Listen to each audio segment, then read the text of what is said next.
The impetus for the Energy Futures Lab really started, and the original motivation was this sense among many people and many stakeholders that the polarized nature of the discussions on energy and environmental issues created major problems for Alberta and for Canada, and that no matter what stakeholder group you represented, whether you're an oil and gas company concerned about market access, or an environmental activist concerned about better climate policy, no matter which perspective you might be coming from on any particular issue, polarization was a barrier to achieving those goals. As long as we're all kind of in our own camps talking mostly to people we already agree with, then we can't really advance on some of these really complex issues.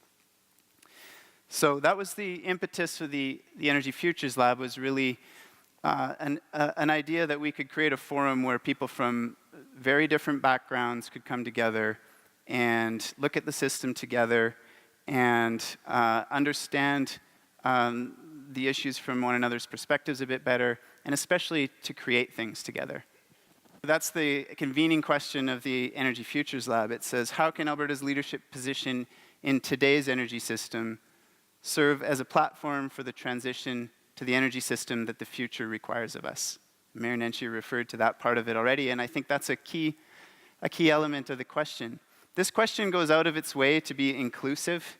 This is not about clean and dirty energy. This is about how do we use Alberta's strengths in today's energy system as a platform for the transition to the one of the future.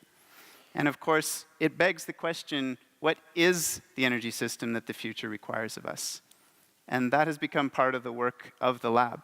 The core of the lab is really this group of innovators and influencers that we refer to as Energy Futures Lab Fellows, or EFL Fellows.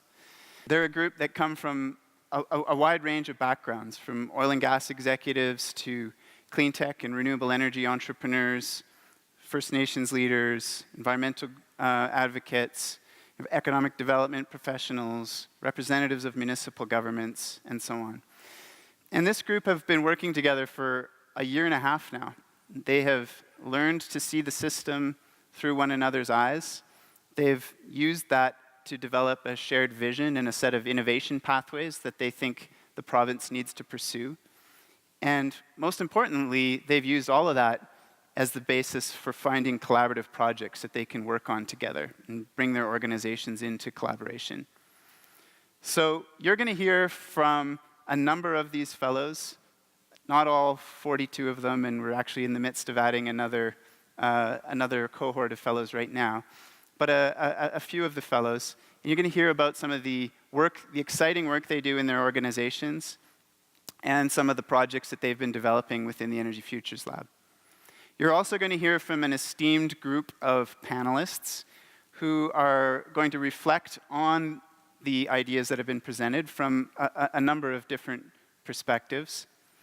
And you're even going to see some cultural performances that have been inspired by the themes of Energy Futures.